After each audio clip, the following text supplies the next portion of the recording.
Hello, everyone. So this section is going over section 2 in the book and psychological motivators, and we're going to have some fun with this today. I'm going to have you be stopping the video in certain places to go onto Canvas and to take some tests, and then we'll come back and talk about them. So there's 3 different tests to actually take today, so we'll get to those and I'll tell you when to stop and go to Canvas, and then we'll continue to talk about them.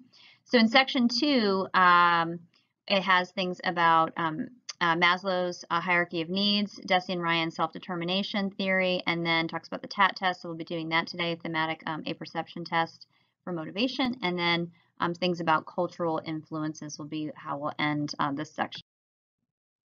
So one of the things that I want to go over first of all is what are the things that are going on with Dan, and what are some of those health issues and the factors of obesity. Now, if you put in factors of obesity only, that's great. If you put in overweight factors of being overweight, then that's fine as well, because all of it's just going over information that you can.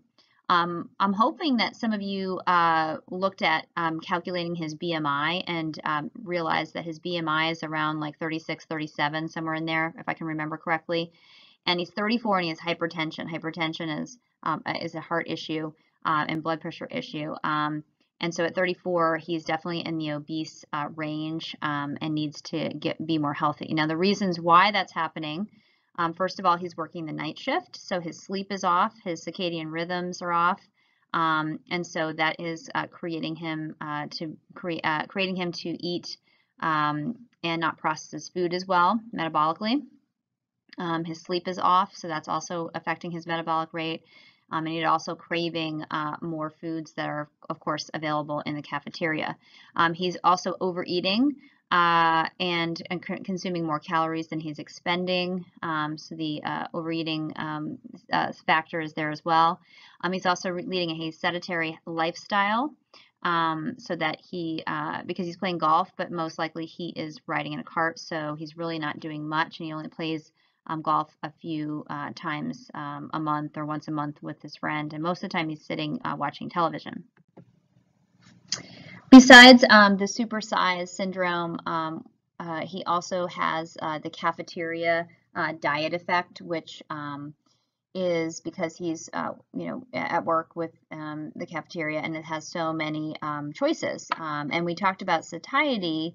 And how if you are eating one particular meal, you sort of get used to eating that taste, and so it actually can reduce your eating because you don't have any other choices. With the cafeteria, though, you're constantly changing your taste around it, so satiety it actually doesn't set in, and you actually end up eating more at a cafeteria style because you are don't get sick of the food and so forth.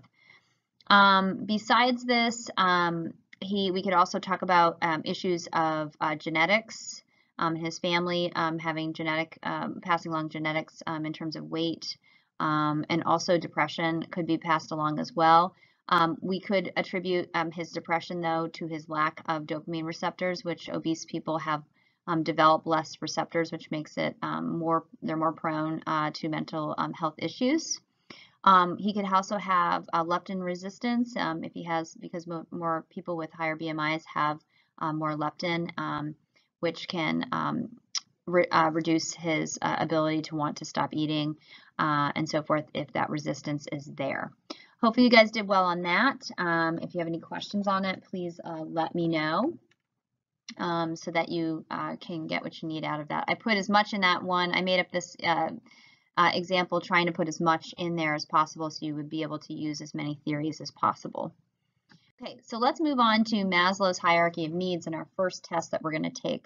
So hierarchy of needs really talks about how the biological factors, according to Maslow, have to be fulfilled first before we get to more of the more abstract and intrinsically motivating things at the very top. What Maslow said is you have to fulfill one particular level before we move to the top. And I want you to think about whether or not you really believe that. Do you have to fulfill all of the needs at the bottom before you can actually move up? Think about, I've worked with, in my lifetime, a lot of people in the homeless population. Just because a person doesn't have shelter or a home or even food, does that mean they can't find wonder and awe in the world and so forth? and have an identity like self-actualization. I know that there's a lot of homeless people that create families and a community within that homeless community, and they do have friendships and love and belonging in that community. They just don't have a home. So a lot of people will argue, which is one of the criticisms, that you don't have to fulfill all of that. Think about the time when somebody has it all. They have all levels, and then all of a sudden a tsunami comes in and wrecks their home. Does that mean they all of a sudden are not a self-actualized person? So that's where some of the criticism came. But he originally said you have to move up the levels, and you have to fulfill one before you move on to another. So what I want you to do, if we talk about this this ultimate motivator that we all have out there called self-actualization, let's evaluate whether or not you are self-actualized or not. So you'll see a link at the bottom of this page, but it's also on Canvas. You'll find it under Maslow's hierarchy of needs, the notes that I'm giving you right now. Go on to Canvas and you'll find a link that says test. I think it has it's in blue. Go ahead and take that test and see whether or not you're self-actualized, and then come back to the video when you're finished. So on to looking at your ideas of self-actualization. Do you think that that test was accurate? If you were self-actualized, does that fit into the arguments about Maslow's theory? Let's take a look at what those self-actualization components really are. And in the questions, you may have found some that really hit upon some, and some are pretty vague and so forth. It's probably the one test today that we'll take that is not as valid as the other ones we will. But it's something sort of interesting that's out there, and something to be careful of too, because a lot of people will use these theories and then, put these little tests out there and you're like, oh, I'm self-actualized. But let's see if you actually are. What part of the components would you fulfill actually? So the first one is realism and acceptance. People who are self-actualized on a consistent basis will not give in to wishful thinking. I wish I had that car. I wish I had those clothes. I wish I had that house or that amount of money, or I could go on that trip. You live in your own reality. Your perceived reality is there, and you live there, and you don't want to be anywhere else, and you don't, wish that. You accept yourself for who you are, so you have a strong sense of identity, and versus projecting your hopes and fears around us and like rationalizing our shortcomings. So you accept that there's weaknesses that you have, and you don't make excuses for those weaknesses. You just accept that they are a part of your identity. Then self-actualized people are also open in behavior and thought. An interesting thing that people have brought up about this in class is the fact that you're not, if you're not open in thought. One student reflected on herself and she said, if I'm not open in thought, then I'm really giving into confirmation bias, because I'm just constantly looking for things that are things that I would drive myself towards innately, and not open to anything kind of new and whatnot. That's what that's about. It's not about going against rules or just doing whatever you want. People who are self-actualized realize the idea that rules and laws exist, but are also open to all kinds of things around them. They also have a great sense of humor, but they don't laugh at people. They have a sense of humor, but it's not at the expense of others ever. And so that's something to think about. Self-actualized people are problem solvers, problem-centered, focusing on tasks versus self-centered, solving problems only for themselves instead of the larger community and a larger purpose of life. They base their decisions on ethics, not on cost and benefit, which can be very difficult because sometimes those decisions can face some opposition and can be very unpopular, and you can be rejected for having those. And people who are self-actualized don't get defensive, about this. They wouldn't, say, well, I don't care what you think and whatever. They would just, this is what my opinion is, and this is what my decision is, and I don't care. They wouldn't say that. They would say, this is who I am, and I'm sorry that you don't feel that way, but this is what I'm going to do, and I'm really comfortable, and I'm going to tell you why, and be really comfortable and sincere and positive about the decisions they make, even if they might be directed by a peer group or whatever. They also are very autonomous. And they have a need for privacy, and they like that alone time at times to reflect and so forth, but the independence is not detached. They love attachment to people. it's a big part of that as well, and that relatedness that we see in Deci and Ryan's theory is just that human instinct to want to be attached.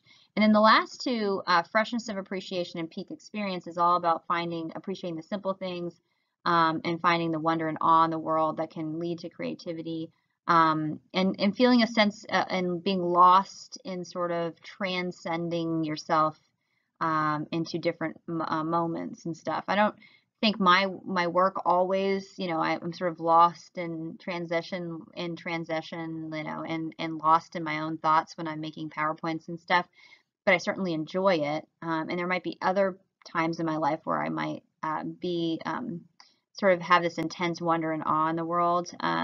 But these people see those things on a consistent basis. So be thinking about whether or not that test that you took, if you got self-actualization, do you fit some of these? What are some of these? And I'll ask you to reflect on all three of these tests in the assignment today. What are some of the things in self-actualization? What are your top one or two things that you think you would want to work on? I'm not close to some of these at all. Some of them are, I kind of wean in and out of. But what are the things that you kind of, as you reflect upon yourself and your own behavior and thoughts, what are some of these 1 through 6 that you would like to work on to sort of reach that and be motivated to be that self-actualized person? Some of the criticisms of this theory, we've talked about a couple of them. Number one, do you have to move on to the one level? And most people have said that you can have one level partially satisfied before you pursue the other needs, and people move in and out of levels all the time. And I think that's really true. I mean, think about if somebody, again, like loses everything and doesn't have a home, they're not all of a sudden not going to be self-actualized. People thought that self-actualization was too vague and hard to study, and some of the reliability of some of his studies, they couldn't really compare case studies and stuff, and so forth, and that most people are not going to achieve self-actualization, so that was some of the criticism as well. Now, as we move on to the second test that you're going to reflect upon is Deci and Ryan's self-determination theory, STD. And this one was a contemporary theory like Maslow's, where people are actively growing towards unifying their self and integrating with others. And they said there are 3 innate things that all human beings have universally, some psychological needs need to be satisfied to be motivated. And one is autonomy. We all want to feel like we have control. And we can organize and have our own self-chosen and self-endorsed activities. And when we don't have this, we get motivated to try to get that. And there might be motivations that could be maladaptive behaviors that we do that when we don't have autonomy, we end up, that's a byproduct of not having it. Secondly, we want to be competent at things. We want to have mastery skills. We want to feel like we have something that we can do. And so competency motivation is striving to use your cognitive, social, and behavior skills and be able to exercise control with those. And using any of those doesn't have to be all at once.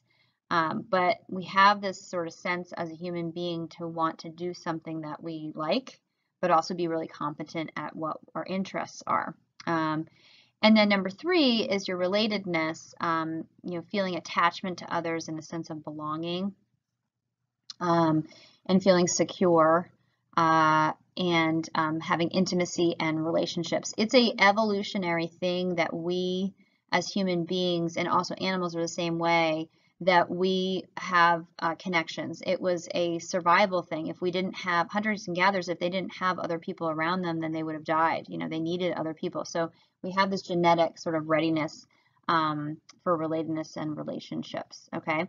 In order for this to happen, we do need to have supportive environments. And when we have positive supportive environments, socially, psychologically, and physically, then we can pursue our goals and so forth. Now, I think we probably know what socially is, and psychologically we're ready to do that. But physical environment, what supportive physical environment would that be? And that basically is that we have a safe environment in which to pursue our goals. Be thinking about if you were in a war-torn country, or you were homeless, or somebody has abuse in their family, you know, that environment physically is not supportive. And so not always are we able to achieve the three components because that physical environment is not there. And psychologically, that wouldn't be there as well. Okay, also with this is when we have supportive environments, it enhances our growth and our inner motivation. And so when we have supportive environments, we get this sort of intrinsic motivation to engage and to satisfy and those challenges. If we have that, we can then integrate the extrinsic. Now, I know we talked about before that extrinsic motivators are not the best motivators because they're part of reward. So long term, you know, teachers using extrinsic things like candy and stickers and things like that, that's not going to long term give kids motivation to do things. But if we have the three things of autonomy, competency, and relatedness integrated, then we might take some of those external motivators and make it part of our own values and identity. So when you take the Deci-Ryan questionnaire, be thinking about when it says has some negative things or things that could be intrinsic and extrinsic. Be thinking about the fact that if it might be an extrinsic, you may view it as extrinsic or intrinsic. It depends on where you're at and how you kind of view those statements. But we sort of like take upon those, you know, like the word success. Like, what is that? If it's in the eyes of others, then it's going to be extrinsic.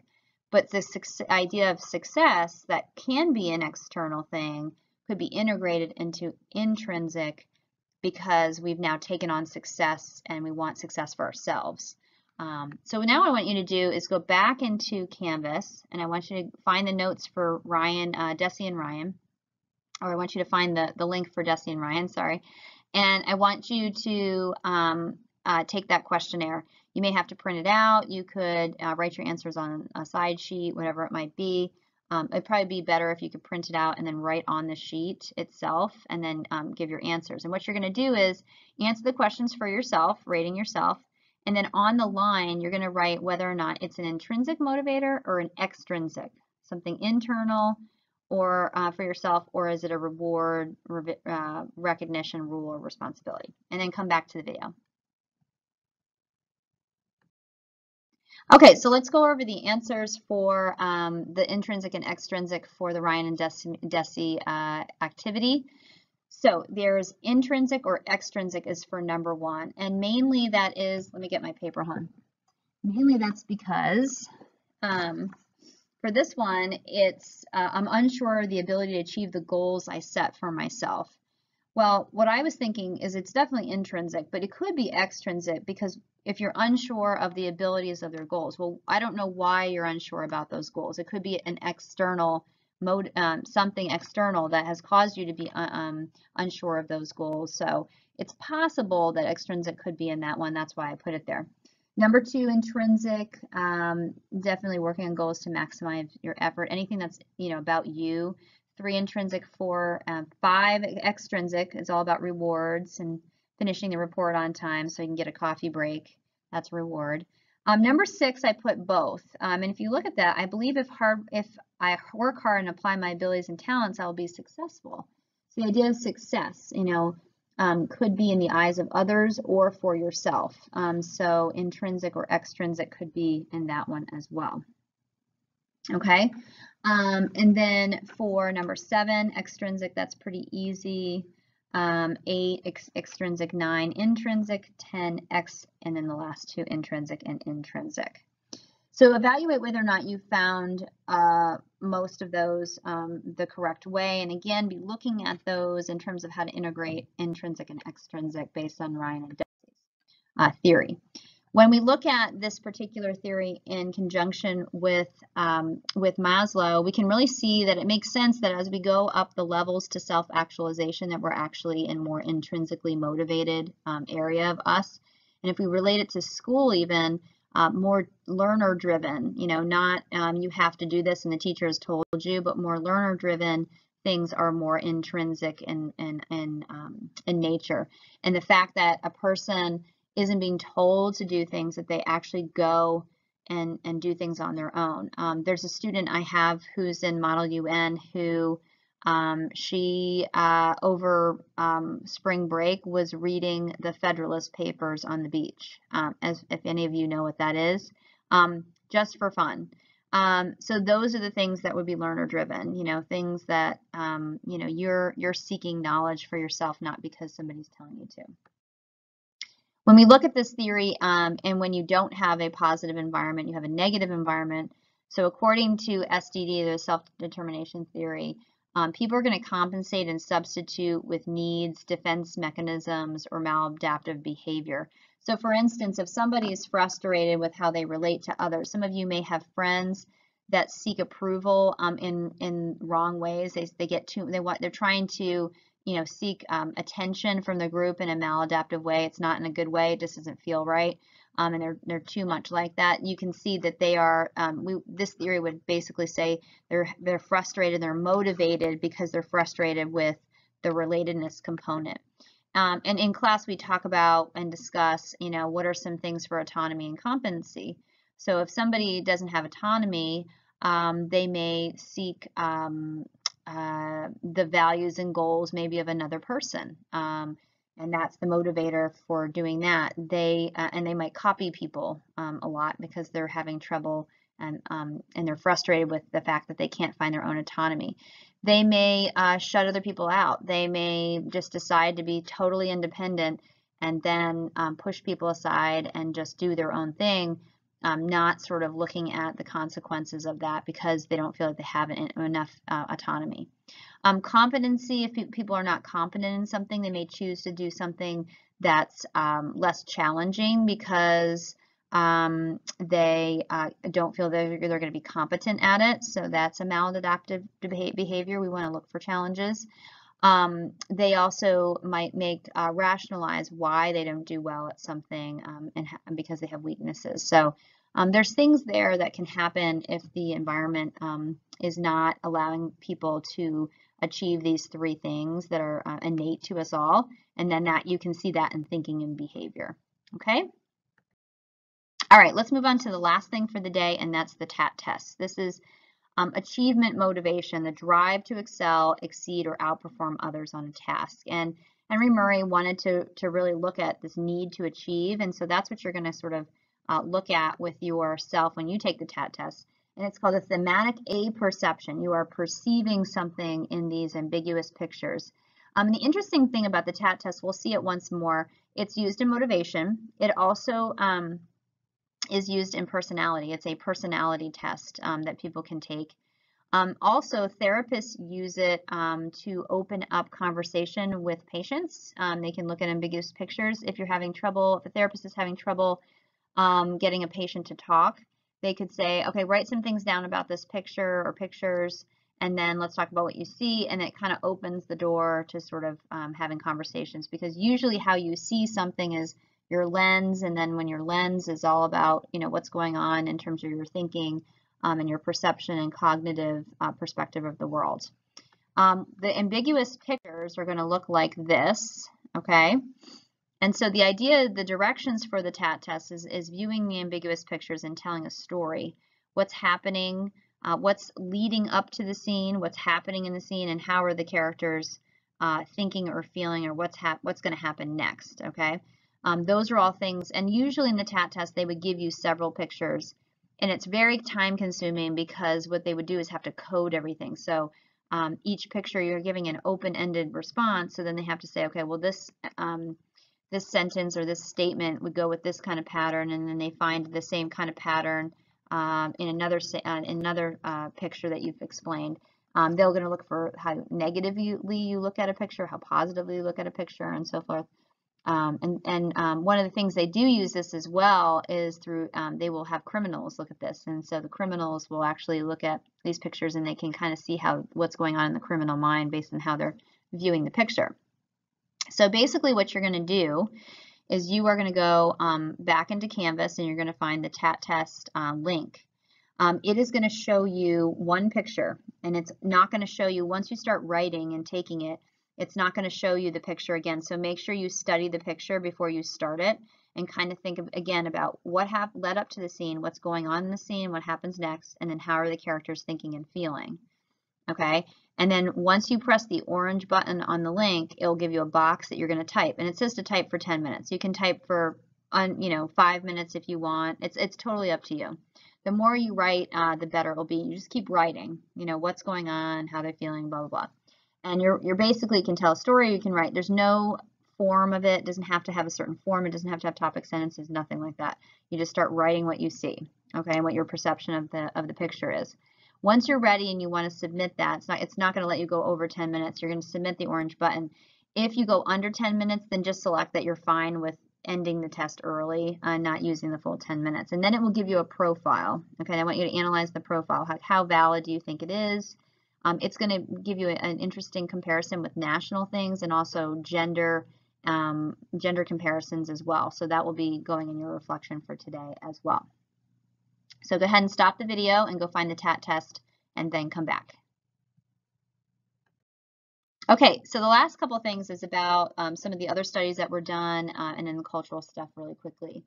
So the need for achievement in the TAT test led to other studies and stuff by McClellan and Atkinson. McClellan created the specific measurement for the need for achievement, the NASACH.